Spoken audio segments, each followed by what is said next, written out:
नीश भक्तानीश मीशावतारकान् तत्प्रकाशांश्च चक्षक्तिः कृष्ण चैतन्य संज्ञकम् अज्ञाननिरतिरुपैति यया विशोषं भक्ते परापि भजते परिपोषमुच्यैः तात्मं परं स्फुरति दुर्गममपि अजस्रं सद्गुणभृत् स्वरचितां प्रणमामि गीताम्।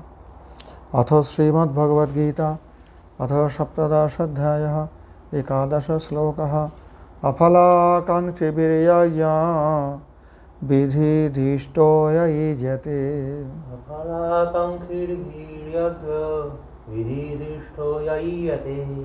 यस्याभ्यमेवेति मनः समाधाय स सात्विकः।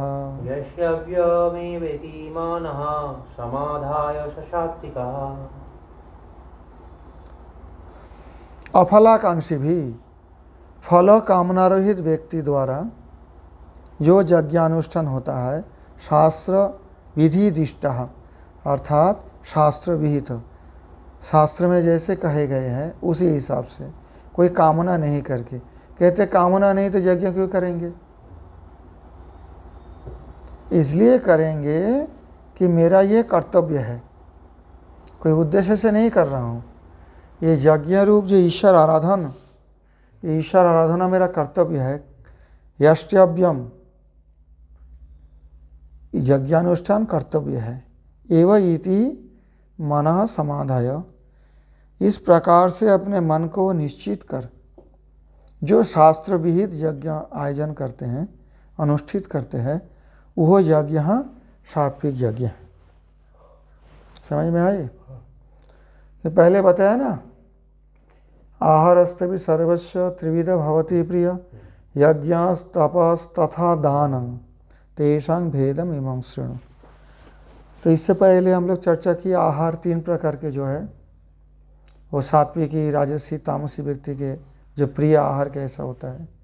अभी यज्ञ के बारे में वर्णन कर रहे हैं तीन प्रकार के यज्ञों के भेद। ये है श्रील भक्तिवेदांत ठाकुर कहते हैं कि फलाकांक्षाहीन विधि सम्मत अर्थात शास्त्र में जैसे बताया गया उसी शास्त्र वाक्य अनुसरण कर और कर्तव्य बोध से कर्तव्य समझकर अनुष्ठित यज्ञ जो है वो यज्ञ ही सात्विक यज्ञ हैं। फलाकांक्षाहीन विधि सम्मत और कर्तव्य विचार से यह यज्ञ किया जाता है। श्री बलदेव भाष्य देखो, अथ यज्ञ त्रैविध्यम आह, अथ यज्ञ त्रैविध्यम आह अफलेति त्रिभि। अफलाकांक्षी भी से शुरू करके 3 श्लोकों तक, 11, 12, 13वें श्लोक तक। अफलाकांक्षी भी फलेच्छा शून्यैर यो यज्ञ युज्यते क्रियते। फल इच्छा, फल कामना नहीं करके, फल कामना शून्य होकर यो यज्ञ किया जाता है। विधि दृष्ट विधि दिष्ट, विधि दृष्ट नहीं विधि दिष्ट, विधि वाक्या जातः अर्थात विधि वाक्य मतलब शास्त्र वाक्य से जहाँ यज्ञ विधि का वर्णन है उसी विधि से यज्ञ किया जाता है। सात्विक, वह सात्विक यज्ञ है। ननु अगर ऐसा हो तो फलेच्छान बिना तत्र कथन प्रवृत्ति। अगर आदमी कुछ करते हैं तो कुछ फल कामना करके करते हैं ना, कुछ लाभ होगा जब भी तो कुछ काम करेंगे, नहीं तो क्यों यज्ञ करने जाएंगे। अगर इस प्रकार के पूर्व पक्ष हो तो कहा जाता है यष्टव्यम एव, यष्टव्यम एवेति मनः समाधाय मांग प्रति वेदेनोक्तत्वात् तत् यजनमेव कार्यं। मेरे प्रति जो वेद ने आदेश किया है, वेद शास्त्र ने जो आदेश किया है मेरे प्रति, उसी आदेश पालन करना मेरा कर्तव्य है। इसी विचार से यज्ञ जो करते हैं तद यजनमेव कार्यं, उसी यज्ञ करना ही मेरा कर्तव्य है। न तो तेनो फलं साध्यम, उससे मुझे कोई फल मिलना नहीं है, फल लेना नहीं है। मनः समाधाय एकाग्रं कृत्वा इत्यर्थः, मन समाधाय मतलब मन को एकाग्र करके जो इस प्रकार से विधि पूर्वक शास्त्र वाक्य अनुसार किसी प्रकार की फल की कामना शून्य होकर यज्ञ करते हैं, वो यज्ञ सात्विक यज्ञ कहा जाता है। अफलाकांक्षिभिर यज्ञो विधिदिष्टया युज्यते यष्ट्यभयमेवेति मनः समाधाय सात्विकः। अभिसन्धाय तु फलं दम्भार्थमपि चैव यत् युज्यते भरतश्रेष्ठ तं यज्ञं विद्धि राजसम्।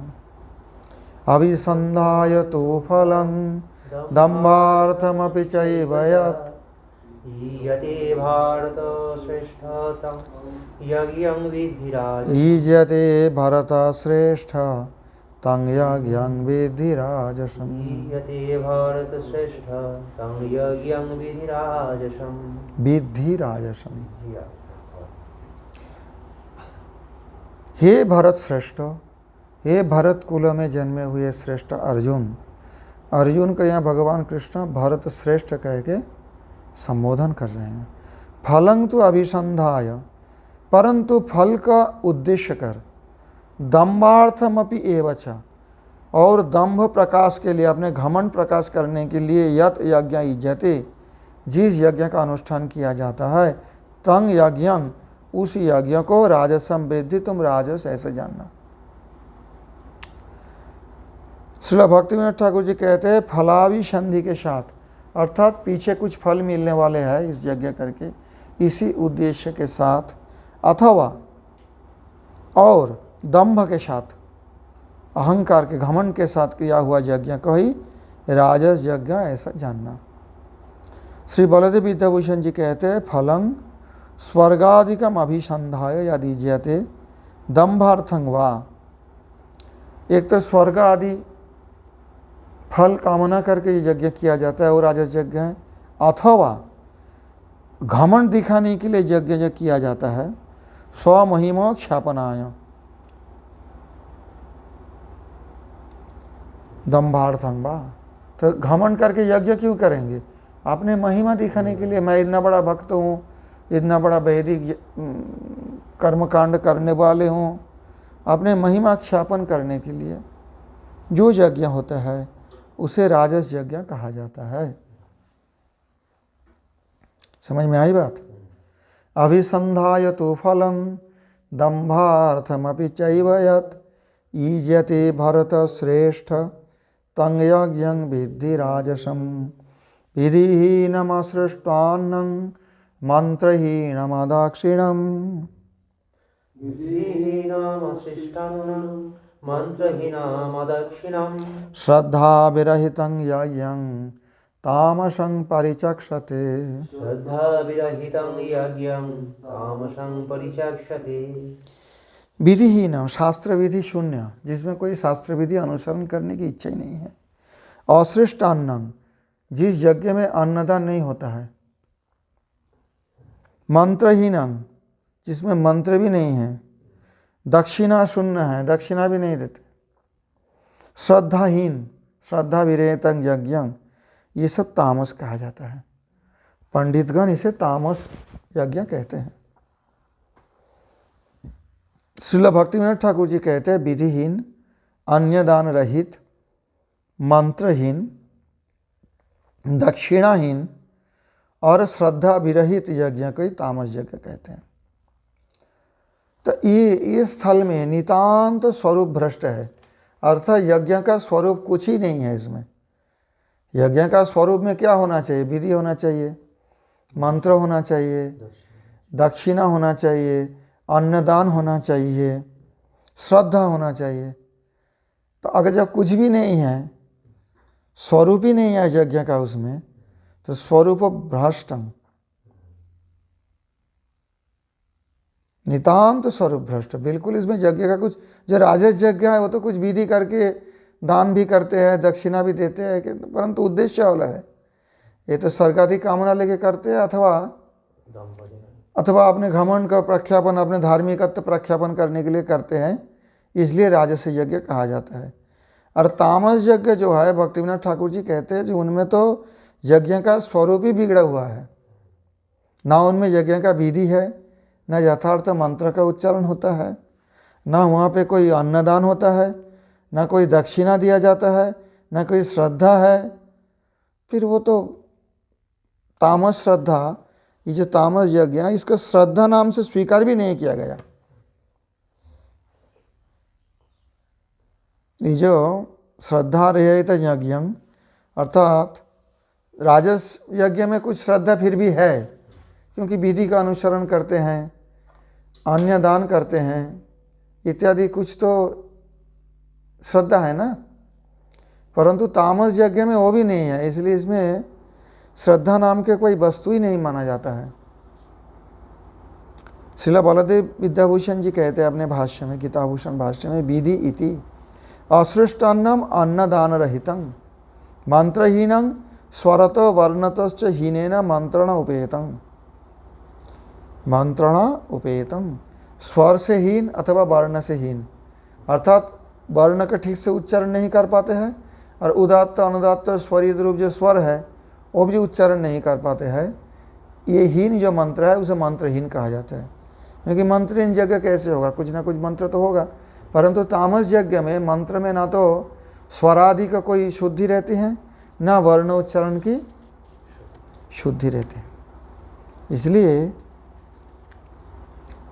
श्रद्धा विरहितं ऋत्विक विद्वेषात्, और श्रद्धा विरहित क्यों कहते हैं, ऋत्विक जो है यज्ञ कराने वाले जो पुरोहित है उनके प्रति विद्वेष करते हैं ये लोग।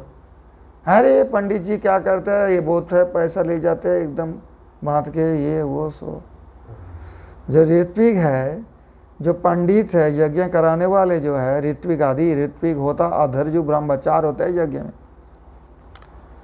तो ऋत्विक होता अधर्जु ब्रह्मा ऋत्विक आदि इनके प्रति विद्वेष युक्त है, विद्वेष के कारण उनके प्रति श्रद्धा नहीं है, ऐसे यज्ञ का तामस यज्ञ कहा जाता है। समझ में आई बात। देवद्विजो गुरु प्राच विधिहीनमसृष्ट्वान्यं मंत्रहीनमदक्षिणं श्रद्धा विरहितं यज्ञं तामसं परिचक्षते। देवद्विज गुरु प्राज्ञा पूजनं शौचमार्जवम्। देवोदियो युरुप्राज्ञा पूजनं शौचमार्जवम्। ब्रह्मचर्यमहिंसा च शारीरं तप उच्यते। ब्रह्मचर्यमहिंसा च शारीरं तप उच्यते। ब्रह्मचर्यमहिंसा च शारीरं तप उच्यते। ब्रह्मचर्यमहिंसा च शारीरं तप उच्यते। देवो द्विजो गुरु प्राज्ञ पूजनम, ये चारों का पूजन होना चाहिए। ये तप, अभी तप के वर्णन कर रहे हैं, 3 प्रकार यज्ञ का वर्णन किया है, यज्ञ तपस तथा दानम। तो यज्ञ के बारे में बताया, अभी भगवान कृष्ण बता रहे हैं तप के बारे में। 3 प्रकार के तप क्या है। स्वात्विकी तप क्या होता है, जिसमें देवता द्विज गुरु प्राज्ञ का पूजन है। प्राज्ञ होते हैं जो विद्वान व्यक्ति, अभिज्ञ व्यक्ति। देवता ब्राह्मण गुरु प्राज्ञगण की पूजा, शौच मतलब पवित्रता, अंदर की बाहर की दोनों आवश्यक है। सिर्फ बाहर की पवित्रता से भी नहीं काम चलता है, सिर्फ अंदर की पवित्र बाहर में अपवित्र है वो भी नहीं चलेगा। शौच है, सरलता है, आर्जवम ब्रह्मचर्य और अहिंसा, ये शरीर संबंधी तपस्या है। ये तपस्या शरीर के द्वारा किया जाता है। समझ में नहीं आए। शरीर वाक्य मन तीनों से तपस्या होता है। शरीर के तपस्या क्या है, देवता ब्राह्मण गुरु और प्राज्ञ गणों की पूजा, शौच पवित्रता बाहर और अंदर की, सरलता सीधापन मतलब बेकूफी नहीं है, निर्बोध नहीं है, परंतु आर्जव जो होगा मन में वही बोलेंगे मुख से, ये नहीं कि अंदर में कुछ बाहर में कुछ। ब्रह्मचर्य अहिंसा ये सब शरीर संबंधी तप कहा जाता है। श्रील भक्तिविनोद ठाकुर जी कहते हैं तपस्या समूह के भेद ये है कि देवता द्विज मतलब ब्राह्मण देवता गुरु और प्राज्ञ व्यक्ति की पूजा, विद्वान व्यक्ति की पूजा। शौच, सरलता, ब्रह्मचर्य, अहिंसा, ये शरीर संबंधी तप है। अब ये तप क्यों कहते हैं? तप उसे कहा जाता है जो इच्छा स्वेच्छापूर्वक कष्ट स्वीकार करना। अगर मैं शौच गया हूं, आके नहाया नहीं, धोया नहीं अच्छी ढंग से, तो उसका मतलब क्या है? मैं कष्ट नहीं करना चाहता हूं, गंदा रहूंगा। तो पवित्र रहना भी तो एक तप है ना। शरीर को बाहर से भी पवित्र रखना, अंदर से भी पवित्र रखना। अंदर की पवित्र होता है मन के चित्त की निर्मलता, बाहरी पवित्र होता है मृज्जर आदि द्वारा। तो अगर मान लो कोई ऐसी आलसीबाजी करते हैं, है कौन इतना नहा, ये करे, कपड़ा बदले, ऐसी सोच के उसी कपड़ा में ही घूमते रहते हैं, तो ये तो हो गया आसानी। लेकिन अगर आप मानना चाहते हो, शौच रहना चाहते हो, तो स्वेच्छापूर्वक आपको कुछ कष्ट स्वीकार करना पड़ेगा। समझ में नहीं आई बात? हाँ, तो इसलिए तप है। अन्न है, एकादशी के दिन ठाकुर जी का भोग भी, अन्न भोग भी लगता है, लेकिन हम एकादशी के दिन अन्न नहीं खाएंगे, स्वेच्छापूर्वक हम अन्न त्याग कर रहे हैं उस दिन। ये नहीं है कि अन्न नहीं है इसलिए नहीं खा पा रहा हूँ, ये बात तो नहीं है। ये है तप। एकादशी व्रत भी एक तप है। समझ में नहीं आई? स्वेच्छापूर्वक कुछ कष्टों स्वीकार करना अपने शुद्धि के लिए या पारमार्थिक उन्नति के लिए, इसे तप कहा जाता है। तो ये जितना बताए गए ये शारीरिक तप है। देवताओं की पूजा करनी, वो भी तो एक तप ही है। सुबह तक सोते रहो, क्या करना है? लेकिन सुबह उठ के स्नान करके मंदिर जाके देव पूजन करना, ये तो स्वेच्छापूर्वक कष्ट दिया जाता है। कमाने के लिए तो आदमी सब निकलेंगे, सुबह सुबह पूजा करने के लिए जाना है, तो कि कमाना तो जरूरी है, उसके बिना खाएंगे कहाँ? वो तो स्वेच्छा नहीं, वो तो परेच्छापूर्वक कष्ट है, तो मजबूरी है। परंतु सुबह अगर कहीं उठ के सुबह सुबह जल्दी जल्दी निद्रा छोड़कर स्नान करके पवित्र होकर मंदिर में जाकर देव पूजन करें, तो वो तो स्वेच्छा से कुछ कष्ट स्वीकार कर रहे हैं ना, शारीरिक कष्ट। तो इसलिए तप है। अब समझ में आई बात? देव द्विज, ऐसे ही ब्राह्मण का सम्मान करना, पूजा के मतलब सम्मान करना होता है। देवता का सीधा पूजा की जाती है, ब्राह्मण आदि इनको पूजा सम्मान, गुरु प्राज्ञा इनको पूजन करना।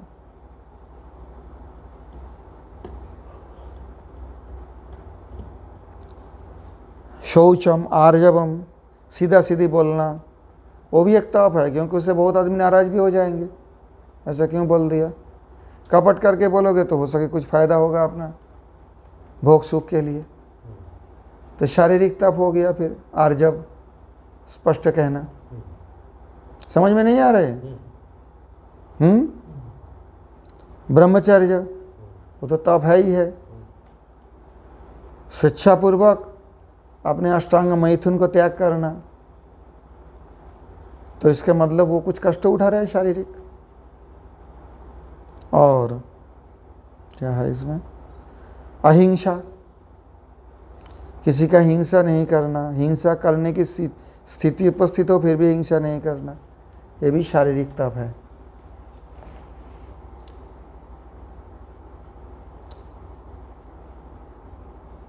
अब क्रमोप्राप्तस्य, गीताभूषण भाष्य देखा, क्रमोप्राप्तस्य तपसः सात्विकादि भेदं वक्तुं तस्यादौ शारीरादि भावेन त्रैविध्यमाह। तप का तो सात्विक, राजसी, तामसी बताएंगे, लेकिन उससे पहले तप कितने प्रकार होता है, शारीरिक, मानसिक आदि, 3 प्रकार की ये बता रहे हैं पहले। तो 3 प्रकार तप अगर सात्विकी, राजसी, तामसी तीनों 9 हो जाता है, फिर समझ नहीं आ रही? क्योंकि 3 प्रकार सात्विक तप है शारीरिक, 3 प्रकार मानसिक, हाँ वाचिक। तो क्रमोप्राप्तस्य तपसा स्वात्विकादि भेदं वक्तुं, सबसे पहले अभी कि तप कैसे होता है, शरीर से, मन से और वचन से, इसका वर्णन कर रहे हैं भगवान। ठीक है? देव द्विज गुरु प्राज्ञम, 3 श्लोकों के द्वारा, 14, 15 और 16, तीनों श्लोकों में 3 प्रकार की तप सात्विक आदि भेद तो बाद में बोलेंगे। तो आपका बारे में शारीरिक, मानसिक और वाचिक, शरीर के द्वारा, मन के द्वारा और वाणी के द्वारा कैसे तप किया जाता है। तो सर्वप्रथम ये शारीरिक तप के बता रहे हैं। देवा वसु रुद्रादय, वसु रुद्र आदि देवताओं की पूजन करना। द्विजा ब्राह्मण श्रेष्ठ, ब्राह्मण में जो श्रेष्ठ है, वेद पारंगत है, उनकी पूजा करनी। गुरवो मातृ पितृ दैशिका, गुरु मतलब गुरु कौन कौन है, माता भी गुरु है, पिता भी गुरु है, और देशिक जो आचार्य है वो भी गुरु है। समझ में आई। प्राज्ञा, और इससे और एक बात बताए, प्राज्ञा कौन है, विद्वान व्यक्ति।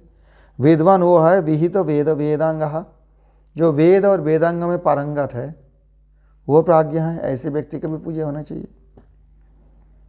परेत्रो तेषां पूजनम, इन सभी को पूजन। शौचं द्विविध मुक्तम, शौच तो दो प्रकार पहले बताया गया, बाह्य शौच, आंतर शौच। आर्जवं विहितो निषिद्धयोर ऐक्य रूपेण प्रवृत्ति निवृत्ति महत्वम। यहाँ आर्जव सरलता किसे कहते हैं, बलदेवी देवभूषण जी कहते हैं अपने भाष्य में। विहित और निषिद्ध एक रूप में प्रवृत्ति निवृत्ति महत्व, अर्थात जो विहित है, शास्त्र में जो आदेश किया गया, जो करना चाहिए उसमें प्रवृत्ति होना, और जो निषिद्ध कर्म है उससे निवृत्त होना, ये आर्जव है। वो भी एक तप है।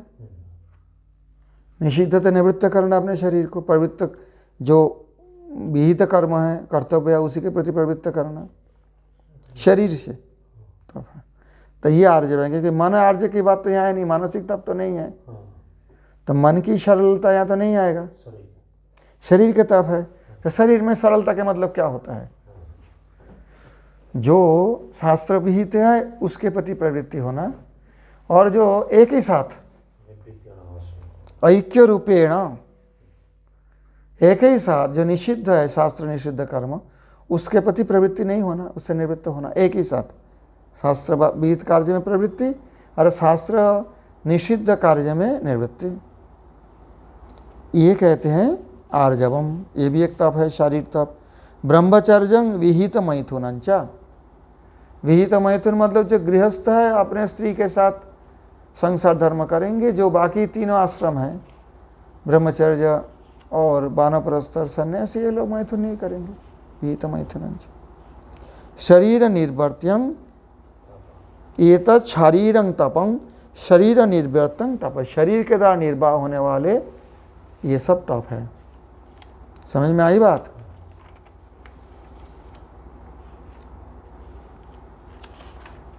देवद्विज गुरु प्राज्ञा पूजनं शौचमार्जवं, ब्रह्मचर्य महिंसा च शारीरं तप उच्यते। अनुद्वेगकरं वाक्यं सत्यं प्रियहितं च यत्, अनुद्वेगकरं वाक्यं सत्यं प्रियहितं च यत्। स्वाध्यायाभ्यासनं चैव वाङ्मयं तप उच्यते। स्वाध्यायाभ्यासनं चैव वाङ्मयं तप उच्यते। अनुद्वेगकर वाक्य, किसी का उद्वेग नहीं दे ऐसी वचन कहना, जो वचन से दूसरे का उद्वेग, ऐसे नहीं कहना। ये भी वाणी की नियंत्रण है, तप है। सत्यं, और जो बोलना सत्य बोलना, सत्य छोड़ के मिथ्या नहीं कहना। प्रिय हितं, प्रिय और हितकारक यद वाक्यं, जो वाक्य है जो सबके प्रिय होगा, सबके हित कारक होगा, अहित नहीं करेगा किसी को। स्वाध्याय अभ्यासनं च एव, और वेद पाठ के अभ्यास, वेद शास्त्र आदि को पाठ करने के अभ्यास। वाङ्मयं तप उच्यते, वाचिक तप, वाणी के द्वारा तप कहा जाता है। अनुद्वेगकर, सत्य, प्रिय परंतु हितकर वाक्य का व्यवहार, और वेद पाठ और अभ्यास ही वाङ्मय तप है। वेद पाठ और अभ्यास भक्तिविनोद ठाकुर जी अलग अलग कहते हैं, स्वाध्यायंच अभ्यासनंच, अभ्यासंच। परंतु बलदेव विद्याभूषण जी कहते हैं स्वाध्यायस्य वेदस्य अभ्यासनंच, वेद शास्त्रों का पाठ करना। स्वाध्याय मतलब स्वाध्याय, अपने अपने पाठ करते रहना। जो गुरु का पास पढ़ेंगे वो स्वाध्याय नहीं है, गुरु का पास स्व अध्याय नहीं है, वो तो गुरु का पास जो क्या होता है, अध्ययन किया जाता है। स्व अध्याय होते हैं निजे नित्य पाठ होते हैं ना, कोई आदमी रोज गीता पाठ करते हैं, कोई वेद पाठ करते हैं, कोई उपनिषद पाठ करते हैं, ऐसी स्वाध्याय है। ये वांग्मय ताप है, क्योंकि सुबह से इतना पाठ करने में वचन का लगाना पड़ता है, वचन को कष्ट होता है। नहीं लगा तो भी क्या, रोटी के लिए तो आपने रोजगार करना है, इससे तो रोटी नहीं मिलने वाले।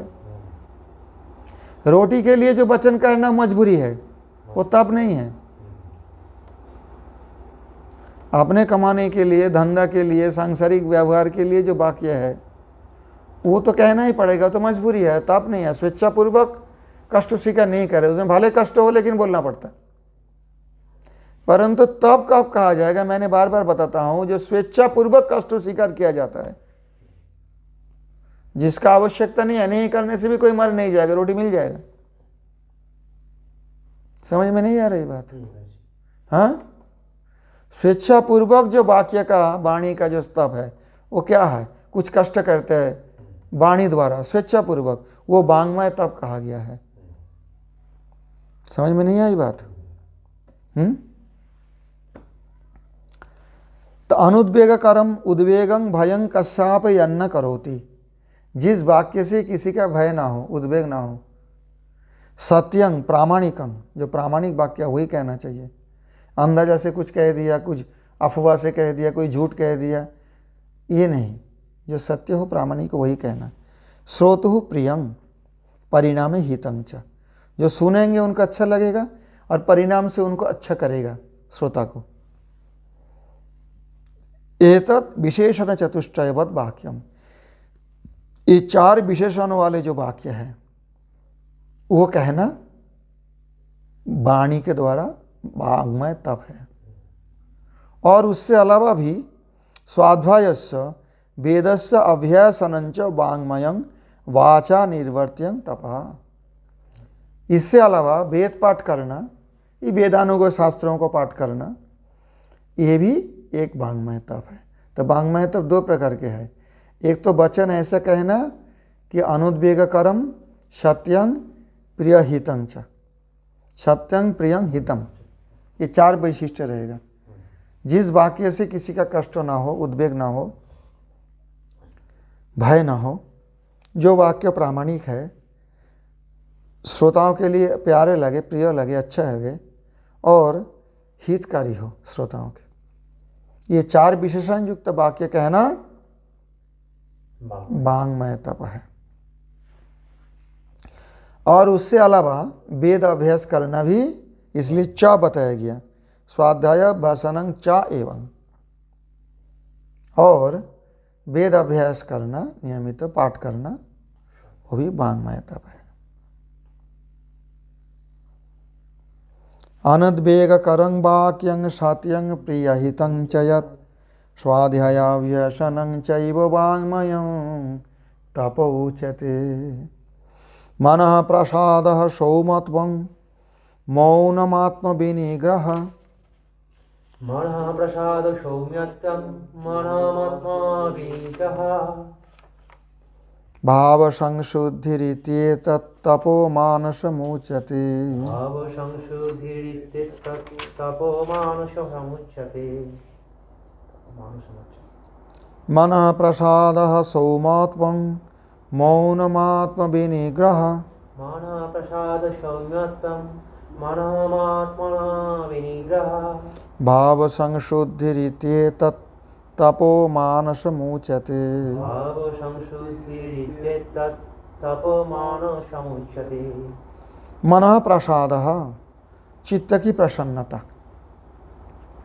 सौमत्वं, सरलता बताया गया यहाँ, मौनं, मौन रहना, आत्मविनिग्रह, चित्त का संयम करना, भाव संशुद्धि, अपने व्यवहार में निष्कपटता, इति एतत् मानसम तपः उच्यते, इन सभी को मानसिक तप कहा जाता है।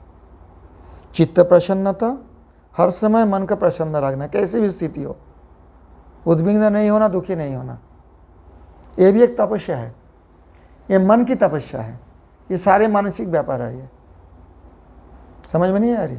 कठिन है। क्यों कठिन? मन प्रसन्न, प्रसन्नता रखना है, मन को प्रसन्न रखना है, चंचल नहीं होने देना, दुखी नहीं होने देना। मन प्रसादं, चित्त प्रसन्नता, सरलता, मौन, आत्मनिग्रह और भाव संस्कार अर्थात निष्कपट व्यवहार, ये मानस तप है। मनस प्रसादो वैमल्यं, विषय स्मृति अवैयाग्रम। मन की प्रसन्नता क्या है? बलदेव विद्याभूषण जी कहते हैं विषय स्मृति अवैयाग्रम। विषय को स्मृति आ जाए तो व्याकुल नहीं हो जाना, व्याग्र नहीं होना। प्रसन्नता क्यों नहीं रहते आदमी के मन में? कोई विषय देखते हैं कि विषय की स्मृति आता है तो मन बोलता है अभी चाहिए मुझे, ऐसे भी व्याकुल हो जाता है। लेकिन जब अव्याकुलता हो, अव्याग्रता हो, अवैयाग्रम, तो फिर मन प्रसन्न रहेगा। अप्रसन्न क्यों होता है? कोई विषय की चिंता में व्याग्रता आ जाता है तब तो अप्रसन्न होता है। जब व्याग्रता नहीं रहेगा तब मन प्रसन्न रहेगी।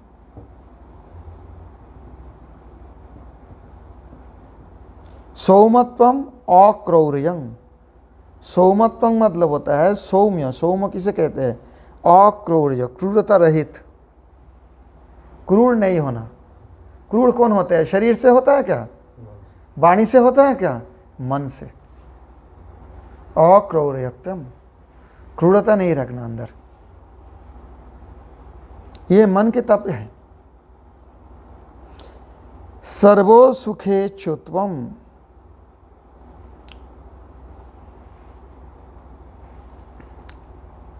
सौमत्वम अक्रौर्यं सर्व सुखेच्छुत्वम। अक्रूर, अक्रूरता कैसे होगा?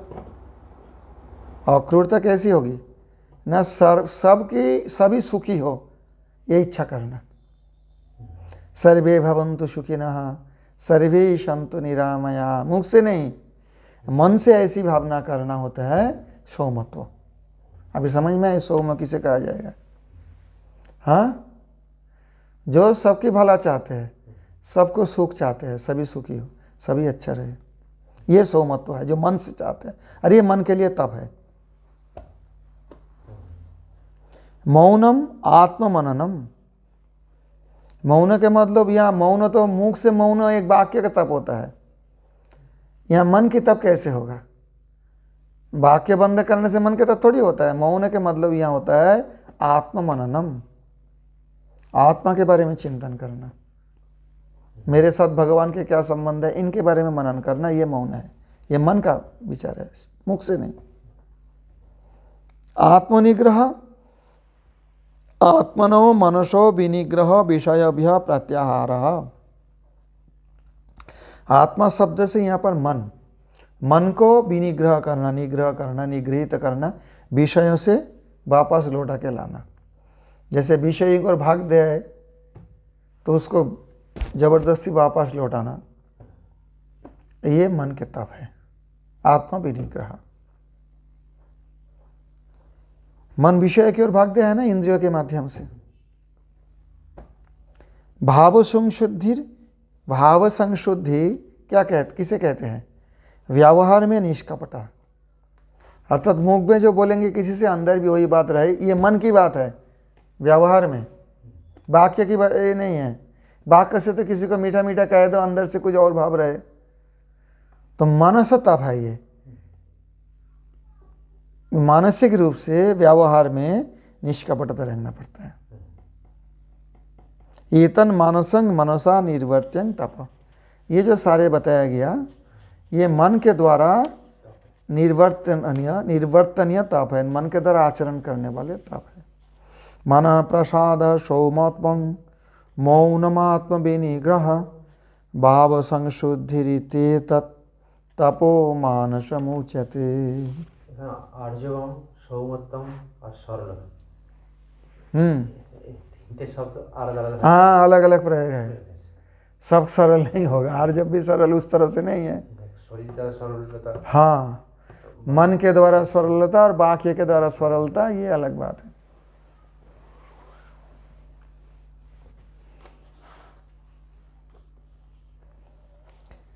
श्रद्धया परया तप्तं तपस्तत्त्रिविधं नरैः।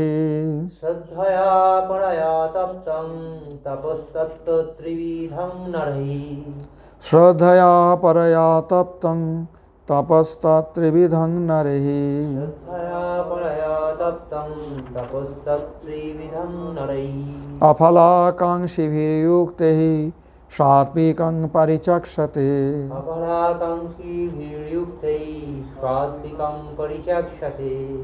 अफलाकांक्षी भी फल कामना रहित युक्त ही न रही एकाग्र चित्त मनुष्य के द्वारा परया श्रद्धया तप्तं तत्त्रिविधं तपः सात्विकं परिचक्षते।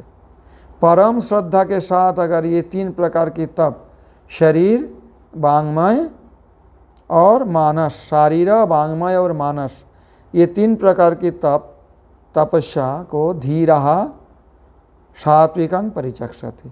जो विद्वान व्यक्ति है, पंडित व्यक्ति है, वो इसे सात्विक तप कहते हैं। तो समझ में आई बात? तप क्या क्या होते हैं? शरीर वांग मनोवीर। ये तीन प्रकार तप अगर इसी उद्देश्य से किया जाए तब सात्विकी होगा। और यही तप राजसी तामसी होता है, अपने अपने उद्देश्य और प्रकार बदल जाए तो। श्रद्धया परया तप्तं, परम श्रद्धा के साथ निष्काम भाव से फल कामना रहित होकर कोई व्यक्ति के द्वारा भगवत भक्ति के, निष्काम मतलब तो करेंगे कि मैं तब भगवत भक्ति को उद्देश्य करके श्रद्धा सहकार से जब किया जाएगा तो उसको सात्विकी तपस्या अथवा सात्विकी तप कहा जाता है। समझ में नहीं आई बात?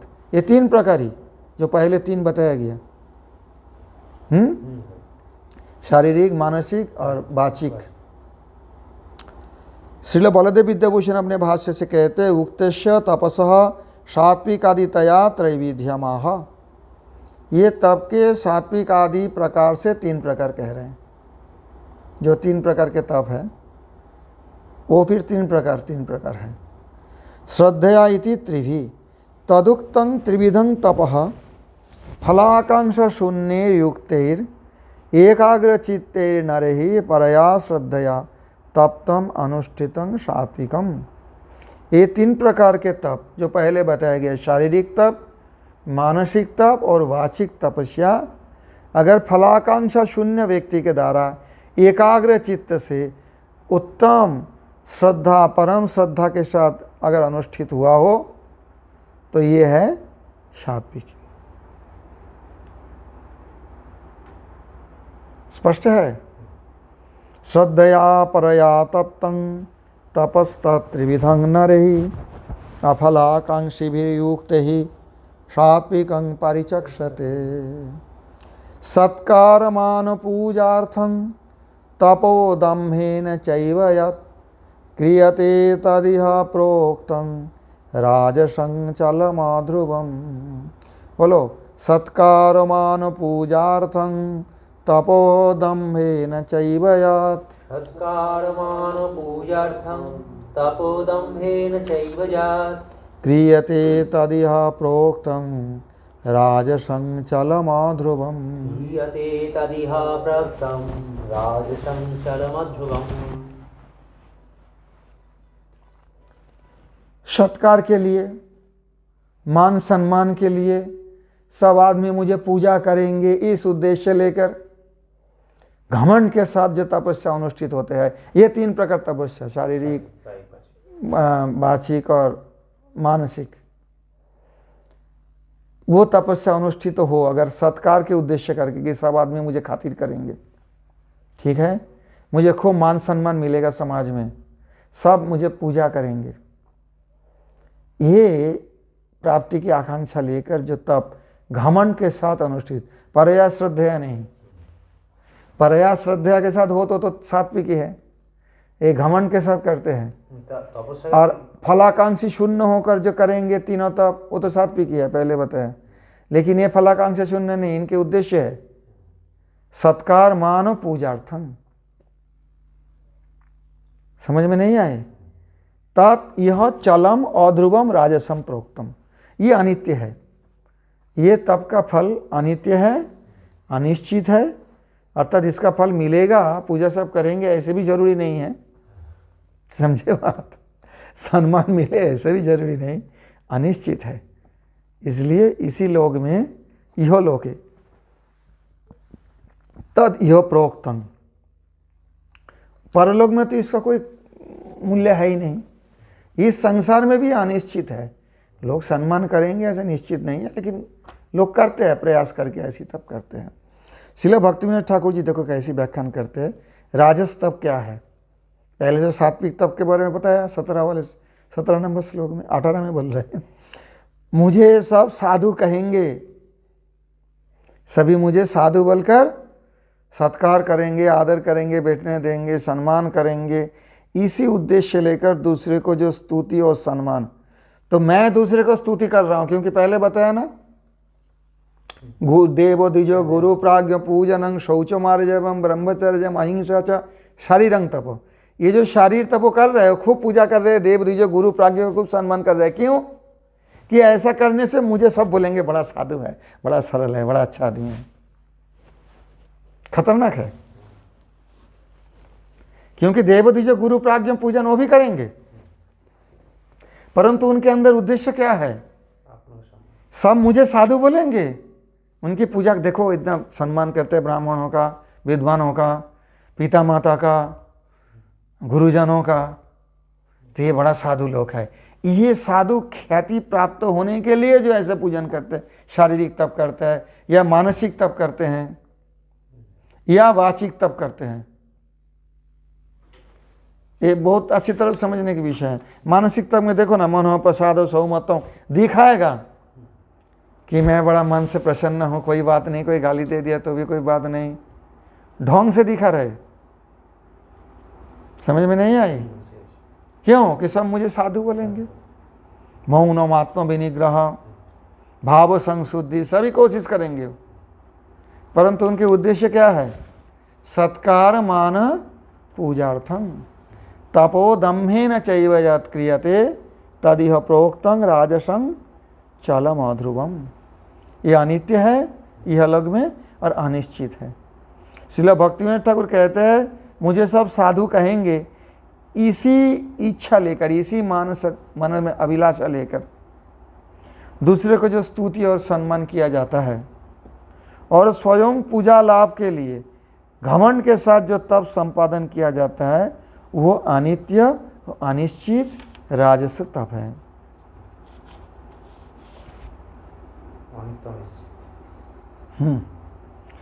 श्रील बलदेव भाष्य में देखो, सत्कार साधुरजं तपस्वी स्तुतिर्मान। क्या सत्कार चाहते हो? देखो अयं साधु तपस्वी, ऐसे करके सब लोग मुझे स्तुति करेंगे और मान देंगे, सम्मान करेंगे। प्रत्युत्थानादिर आदर, मुझे देख के सब खड़े हो जाएंगे, आसन से, चेयर में भी बैठे हो सब खड़े होकर हाथ जोड़ेंगे, इसी उद्देश्य लेकर माना। और पूजा चरण प्रक्षालन धन दान आदि तदर्थन। मैं जाऊं उसके घर में तो आसन छोड़ के खड़े हो जाएंगे, बड़े तपस्वी महाराज आए हैं, अरे ये बहुत बड़े वैष्णव है, देखो कितना वैष्णवता है इनके अंदर, कितना साधु गुरु का सम्मान करते हैं, पूजा करते हैं, ये वो सो, और मेरे को पैर धुलाएंगे और धन देंगे, धन दान आदि। ये पूजा सत्कार माना पूजार्थम, सत्कार के लिए, मान सम्मान प्राप्ति के लिए, पूजा प्राप्ति करने के लिए। हंस रहे हो क्यों? ऐसे तब करना है क्या? हाँ, ऐसे तब परलौकिक में कुछ काम नहीं है। सात्विक तप ही परलौकिक। हाँ, पारमार्थिक उन्नति के लिए सात्विक तप किया जाता है। ये तो सत्कार मान पूजार्थम। दम्भेना च क्रियते, पूजा किससे कहते हैं? चरण प्रक्षालन धन दान आदि। पैर धुला के बैठाएंगे, खूब धन पैसा कड़ी देंगे, इसी उद्देश्य लेकर जो तप करते हैं, घमंड के साथ किया जाता है, देखो मैं इतना बड़ा तपस्वी हूं, तद राजसं प्रोक्तम। ये राजस तप है। चलत किंचित कालिकम, ये थोड़ा दिन तक ये चलता है, ज़्यादा दिन ऐसे चलता भी नहीं। वो तो आदमी का तो अंदर से तो वो नहीं है ना, बाहर में दिखाता है सब पूजन कर रहा है, ये कर रहा है सम्मान प्राप्ति के लिए। सम्मान प्राप्ति नहीं हो तो फिर छोड़ देंगे। तो ये चल है, कुछ दिन तक ऐसी तप होता है, बराबर नहीं कर पाता है कोई। और चलम अध्रुवम अनियत सत्कारादि फलजनक। अनियत सत्कारादि फलजनक मतलब ये जो सत्कार मुझे करेंगे नियत, ऐसा कोई जरूरी नहीं है। 2-4 दिन करेंगे, बाद में उनका पता चल जाएगा ये तो ढोंगी है, फिर मुझे सत्कार पूजा नहीं करेंगे। समझ में नहीं आ रही बात। इसलिए राजसंग चलम अध्रुवम। जो संसार में ऐसे ढोंगी होते हैं, वो मरने के बाद उनका नाम घटते रहते हैं। प्राय देखना, बड़े बड़े महात्मा हो चुके, मेरे सामने कितना हो चुके थे, मर गया, कोई याद नहीं करता उनको, आगे जाके सब भूल जाते हैं। और जो सच्चे महात्मा होते हैं, भले जीवित काल में उतना पूजा ना मिले, जितना दिन जाते हैं पूरे संसार उनका पूजा करने लगते हैं। समझ में आ रहा है? हमारे पूर्वाचार्य में देखो ना, वो जब थे कितने व्यक्ति उन लोगों का पूजा किया था, बहुत कम, ज़्यादा जानते भी नहीं थे उन लोगों को, ऐसे भी था। लेकिन जितना दिन जा रहे उनकी पूजा सम्मान, भले वो चले गए, इस संसार को लीला संवरण कर लिए हैं, परंतु उनकी पूजा चलती रहती है आगे। ये अनित्य नहीं है, अध्रुव नहीं है। परंतु जो दिखावटी राजस प्रकार की व्यक्ति है, ऐसे तो बहुत महात्मा बनते हैं, मैं नाम नहीं कर, मेरे सामने कितने मर गए, और जितना दिन जाता है मरने के बाद उतना दिन उनका पूजा सम्मान घटते रहते हैं, आगे नहीं चलता। राजसम चलम अध्रुवम, क्योंकि वो तो पूजा प्राप्त करने के लिए वो तप किया था, राजस तप किया था। और जिन जिन महापुरुषों ने सबके हित करने के लिए सत्यं प्रिय हितंचया स्वाध्याय वासनं चैव वाङ्मयं तप उच्यते, सबको अच्छा करने के लिए सत्य वचन किए हैं, और हृदय से कुछ अभिलाषा नहीं रखकर कि मेरी पूजा करेंगे, उनकी पूजा होती है। प्रतिष्ठा भय पूरी जान पलाया, कृष्ण पर में प्रतिष्ठा चले संगे गड़ाया। माधवेंद्रपुरी 600 साल पहले थे। कौन याद रखता है 600 साल पहले कौन सन्यासी कहाँ थे, क्या किया? कौन याद रखता है किसको? लेकिन अभी देखो, दिन प्रतिदिन माधवेंद्रपुरी पाद के बारे में ज्यादा जानते हैं, ज्यादा पूजा होती है उनकी। 600 साल हो गया, महाप्रभु से तो पहले के है ना, लगभग 600 साल से ऊपर हो गया। तो वो तो कभी पूजा प्राप्ति के लिए प्रयास नहीं किया। समझ में नहीं आई बात? तो ये इसलिए मैं बता रहा हूं, क्यों चलम अध्रुवम बताया गया, कोई ज्यादा दिन स्थायी नहीं होते हैं ये तब भी ज्यादा दिन स्थायी नहीं होता है, या उनकी जो मान सत्कार आदि ये अनियत कहाँ गया? बलदेव विद्याभूषण जी कहते हैं, ये किंचित कालिकम ध्रुवम अनियत सत्कार आदि फलकम। नियत निरंतर नहीं चलता रहेगा, कुछ दिन के लिए आदमी को बेवकूफ बना के वो कुछ पूजा ले लेंगे, हो सके मरने तक ही ले लें, बाद में फिर नहीं रहते। और माधवेंद्रपुरी 600 साल पहले के थे। आप ही सोचो ना, इन 600 साल में कितने ढोंगी आए होंगे, गए होंगे, कौन जानते हैं? और माधवेंद्रपुरी बात को देखो, दिन प्रतिदिन उनकी ज्यादा से ज्यादा लोग जानने लगे उनके बारे में। और ऐसे और भी महात्मा है, एक दृष्टांत स्वरूप माधवेंद्रपुरी को दृष्टांत दे रहा हूं मैं, जो अपने रोटी भी मांग के नहीं खाते। ये तो नहीं उनके बहुत बड़ा आश्रम था, बहुत बड़ा गेस्ट हाउस है, आदमी आते हैं जब उनको जानते हैं, ऐसा तो है नहीं ना। माधवेंद्रपुरी अपने लिए रोटी भी नहीं मांगते, ठाकुर जी के लिए सब कुछ करते, भगवान के लिए मंदिर भी बनाया, 10,000 गैया भी लिए हैं, चंदन मांगने के लिए पुरी भी गए हैं, कष्ट तो बहुत किया, परंतु ये राजस्तव नहीं था। मतलब दृष्टांत स्वरूप बता रहा हूँ, हालांकि वो तो नित्य पार्षद है, वृंदावन के कल्पवृक्ष क्या बता रहा है, उदाहरण स्वरूप बता रहे हैं। ऐसे बहुत, हर संप्रदाय में ऐसे ऐसे महात्मा मिलेंगे जिनको चले जाने के बाद उनकी महिमा और ज़्यादा आदमी समझने लगते हैं, और दिन प्रतिदिन बढ़ते हैं, घटता नहीं है। और ऐसे भी महात्मा बहुत मिलेंगे जो वो तो जीवित काल में या कुछ दिन तक खुद पूजा प्राप्त कर लिया, बाद में कोई पूछेंगे नहीं।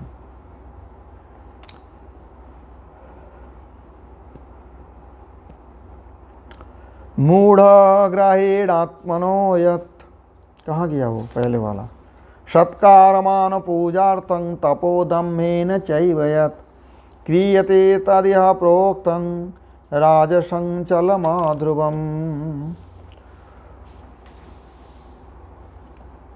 मूढ़ग्राहेणात्मनो यत् पीडया क्रियते तपः मूढग्रहणात्मनो यत् पीडाया क्रियते तपः परस्योत्सादनार्थं वा तत्तामसमुदाहृतम्। परश्वच्छादनार्थं वा तत्तामसामुदाहृतम्।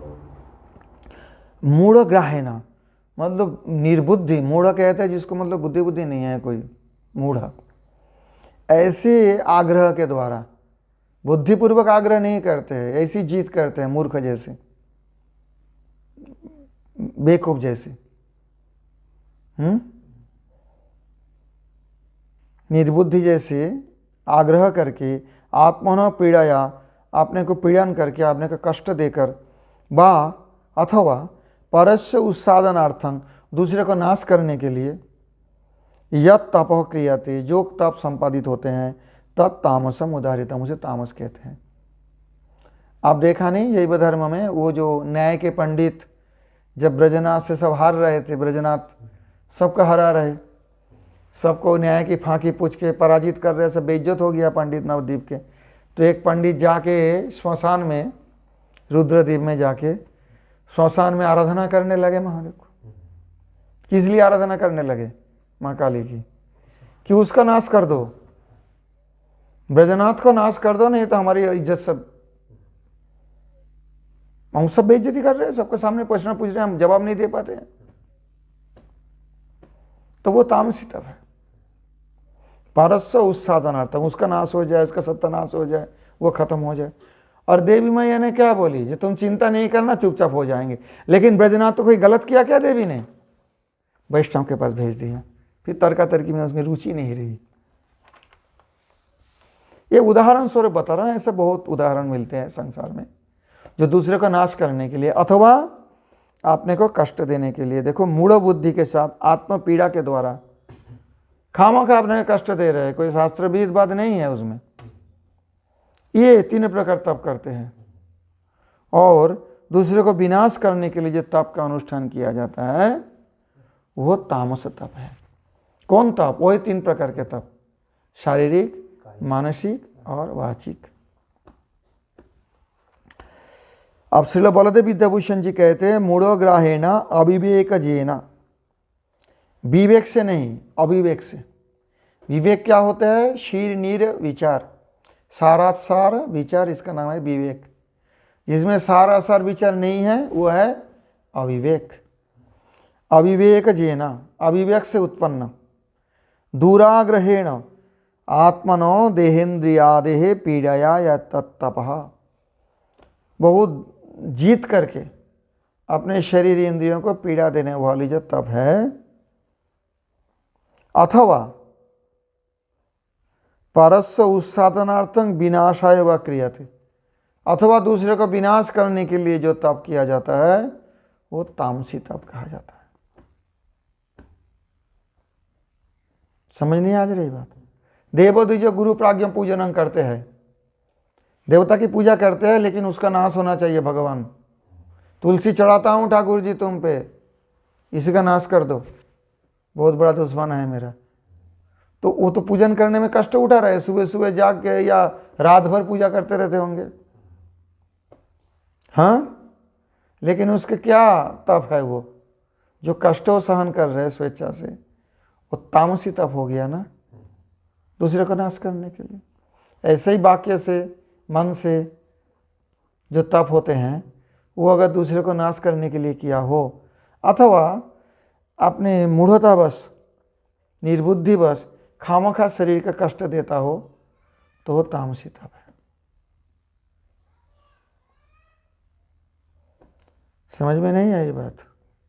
एक लड़का का हार्ट का बीमारी हो गया था, मैं देखा हूँ मध्य प्रदेश में, यंग लड़का है, जवान लड़का, बहुत साल पहले की बात। क्यों कि नवरात्र में जीत करके सिर्फ पानी पी के रहा 9 दिन।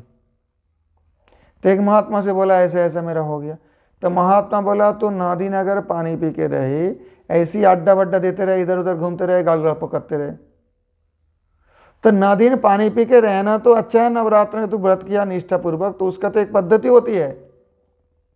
उस समय तो फालतू इधर उधर घूमना नहीं चाहिए। देवी का भी पूजन करो तो ढंग से पूजन करो, मंत्र जप करो, और पारण के समय भी नियम होता है, तुरंत जाके रोटी बोटी नहीं खा लेना। 9 दिन जो पानी पी के रहा, वो अचानक अगर पेट भर के रोटी खा लिया 9 दिन के बाद, हालत खराब हो जाएगा। तू तो ऐसा विधि पत्र चला नहीं है, जीत करके मैं 9 दिन जो है फिर पानी पी के रहूंगा, ये तपस्या है नवरात्र में किया, परंतु उसका फल क्या हो गया, उसका हार्ट का बीमारी हो गया। क्योंकि बाकी जो विधि है वो तो पालन करना चाहिए ना। मूढ़ ग्राहण आत्मा न पीड़ा है, बेवकूफ की तरह आपने को पीड़ा दिया है। अगर मान लो वो जल पी के रह सकते हैं तो रहे 9 दिन, परंतु 9 दिन पूजा करते रहे, बाहर नहीं जाए, वो दोस्तों के साथ घूमते रहे, इधर उधर सिनेमा फिनेमा जाते रहे, और पानी पी के मैं व्रत कर रहा हूं। समझ में नहीं आ रही बात। मूढ़ ग्राहेण आत्मना पीड़ाया। जब 9 दिन हो गया तो बहुत करके खा लिया होगा कि बहुत 9 दिन खाया नहीं, अभी जल्दी खा लो, तो हार्ट की प्रॉब्लम हो गया बेचारे को परमानेंट। बता रहे थे दिल में दौरा आता है, ये आता है, वो आता है। तो महात्मा ने डांटा है, तुझे अगर ऐसी व्रत करना था तो जो मुझसे क्यों नहीं पूछा तूने। मैं बता देते ठीक है, बढ़िया है, विधि पूर्वक करो देवी की प्रसन्नता के लिए, तो तुम्हें बहुत फल मिलेगा उससे। परंतु तूने ऐसा किया है, अपने शरीर को कष्ट दिया बेवकूफ की तरफ, और कुछ मिला तो नहीं, क्योंकि पद्धति तो फॉलो नहीं किया। ये मूढ़ ग्राहीण आत्मा ना, मेरे याद है वो घटना। मूढ़ो ग्राहीण आत्मनो जो पीड़ाया क्रियाते तप, मूढ़ो आग्रहेण, मैं नहीं व्रत करूंगा 9 दिन। अरे किस लिए करेगा तू? इसलिए किया जाता है कि और कामों से अवसर लेकर पूजा में लगे रहेंगे। देवी की स्तुति, वो जो पाठ होते हैं ना, दुर्गा सप्तशती, चंडी पाठ जिसे कहते हैं, वो करेंगे 9 दिन तक। हाँ, बाहर इधर उधर घूमेंगे नहीं। वो दोस्तों के साथ घूमते रहे 9 दिन तक, सिनेमा देखते रहे, और उपवास करके मतलब जल पानी पी के है। मूढ़ ग्राहीण आत्मा हो जात पीड़ा या क्रियाते तप। एक तो होता है वो किसी का नाश करने के लिए नहीं किया, लेकिन बेवकूफ की तरफ शरीर का कष्ट दिया है। बुद्धिमान के तरफ होते तो शरीर का कष्ट तो होता, लेकिन उसमें विधि पूर्वक पूजा करते देवी मैया की, या जो उसके जो पाठ पूजन सब कुछ नियम से करते, तो उसको तामसी नहीं होता, वो मौन रहते। स्पष्ट हुआ बात? मैंने दृष्टांत इसलिए दे रहा हूं कुछ समझने के लिए। ऐसा बहुत सारे प्रकार है। बेवकूफी एक प्रकार की, निर्बुद्धिता नहीं है। निर्बुद्धिता बहुत प्रकार की है। तो निर्बुद्धि पूर्वक अपने शरीर को ज़्यादा कष्ट देकर जो तप करते हैं, अथवा दूसरे को विनाश करने के लिए जो तप करते हैं, वो 3 प्रकार के तप करे तो भी वो तामसी तप कहा जाता है।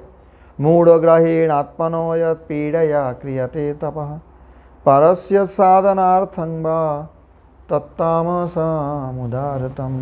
गीतासु गीतकर्तव्यः किमन्ये शास्त्रविस्तरे या स्वयं पद्मनाभस्य मुखपद्माद् विनिसृताः।